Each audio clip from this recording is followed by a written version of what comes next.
Assalamualaikum warahmatullahi wabarakatuh. Perkenalkan, nama saya Retno Sianingrum, mahasiswi YAIN Salatiga, jurusan Psikologi Islam semester 2. Jadi di sini saya akan menjelaskan sedikit tentang perkembangan anak. Nah, perkembangan anak itu sudah menjadi hal umum atau hal biasa yang biasanya dipelajari oleh mahasiswa psikologi ya. Nah, setiap perkembangan anak itu kan ada pengaruh-pengaruhnya, ada ya seperti itulah, semacam itu. Nah, di sini saya akan menjelaskan tentang pengaruh ayat-ayat Al-Quran terhadap perkembangan anak. Nah, apa saja sih pengaruh ayat Al-Quran itu? Dari judul yang sudah saya sebutkan di sini, kita akan membahas apa saja yang berpengaruh terhadap lantunan ayat-ayat Al-Quran ketika bayi masih di dalam kandungan sampai ia dewasa. Menarik bukan? Langsung saja. Sering kita dengar bahwa musik klasik itu sangat berpengaruh pada perkembangan anak. Biasanya orang-orang itu kan mendengarkan ketika dia hamil, dia mendengarkan bayinya itu musik klasik seperti Mozart, Beethoven, dan sebagainya. Itu anaknya menjadi lebih pintar, anaknya lebih perkembangan emosionalnya juga lebih baik, seperti itu ya. Dan di sini musik klasik itu sudah diteliti dan dibuktikan oleh para ilmuwan, dan memang benar dan sudah terbukti kebenarannya, seperti itu. Nah, lantunan ayat Al-Quran itu sendiri juga termasuk lantunan yang klasik loh. Lantunan ayat-ayat Al-Quran yang diperdengarkan pada bayi yang masih dalam kandungan melalui tape recorder atau sejenis rekaman-rekaman seperti itu sangat berpengaruh pada kecerdasan emosional anak, kecerdasan intelektual anak, bahkan akhlak yang baik atau akhlak yang mulia. Karena Al-Quran merupakan kalam-kalam Allah yang jika didengarkan dapat menyejukkan dan menenangkan hati. Selain itu sangat berpengaruh besar pada akhlak bayi dalam kandungan, karena sang ibu itu mengajak bayi yang ada dalam kandungannya untuk lebih dekat dengan nasihat-nasihat Allah sehingga mampu menciptakan akhlak yang mulia. Seperti itu. Lanjut, menurut Jean-Jacques Rousseau tahun 1712 sampai tahun 1778 bahwa perkembangan fungsi dan kapasitas kejiwaan manusia itu berlangsung dalam 5 tahapan. Jadi ini merupakan tahapan-tahapan kejiwaan manusia, atau pada umur berapa sih perkembangan anak itu mulai berlangsung. Itu ada 5 tahap ya. Yang pertama itu tahapan perkembangan masa bayi, sejak lahir sampai umur 2 tahun. Nah, dalam tahapan ini perkembangan pribadi anak atau perkembangan anak didominasi oleh perasaan. Jadi ada perasaan senang, ada perasaan tidak senang, seperti itu. Nah, untuk yang kedua atau tahap kedua itu tahapan perkembangan masa kanak-kanak. Itu umur 2 sampai 12 tahun. Nah, dalam tahapan ini dimulai dengan makin berkembangnya fungsi-fungsi indera anak untuk mengadakan pengamatan.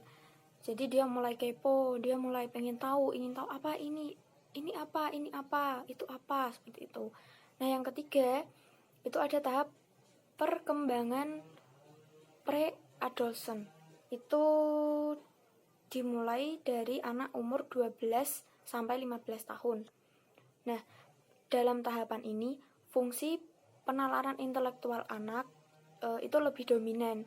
Jadi rangsangan ayat-ayat Al-Quran yang didengarkan ketika anak masih dalam kandungan sangat berpengaruh dan hasilnya akan nampak pada tahap ini. Selanjutnya yaitu tahapan yang keempat, yaitu tahap perkembangan masa adolescent. ini dimulai dari anak usia 15 sampai 20 tahun. Nah, dalam tahapan ini anak itu mulai tertarik pada lawan jenisnya. Dia mulai ada rasa kepo, ada rasa tertarik. Wah, itu siapa? Wah, itu kok tampan sekali, kok itu cantik sekali. Nah, seperti itu. Jadi ada rasa ingin memiliki gitu. Dia memiliki. Ya enggak, maksudnya iya, ada rasa tertarik atau ada rasa ingin tahu lebih dalam siapa sih itu gitu. Nah, jika anak memiliki akhlak yang mulia atau akhlak yang baik, maka anak dapat mengendalikan dirinya. Jadi ayat-ayat Al-Quran yang sudah diperdengarkan saat dia dalam kandungan itu akan berpengaruh. Jadi dia mempunyai sifat yang baik, dia punya akhlak yang mulia, dia tahu mana yang benar, mana yang enggak buat dia tahu ini sudah kelewat batas atau masih dalam batas. Jadi seperti itu. Karena sesuatu yang kita dengarkan kepada anak yang ada di dalam kandungan itu kan berpengaruh ya teman-teman. Jadi sesuatu yang baik itu nanti pengaruhnya juga akan baik. Kalau sesuatu yang jelek maka pengaruhnya juga akan jelek. Jadi begitu. Untuk tahapan yang terakhir atau tahapan yang kelima, itu ada masa pematangan diri. Ini dimulai setelah umur 20 tahun ke atas. Nah, dalam tahap ini dengan dibekali kalam-kalam Allah atau ayat-ayat Al-Quran, dia dapat menjadikan ayat-ayat Al-Quran sebagai pedoman dalam hidupnya. Jadi, sudah ada Al-Quran yang menuntun dia ke jalan yang benar gitu.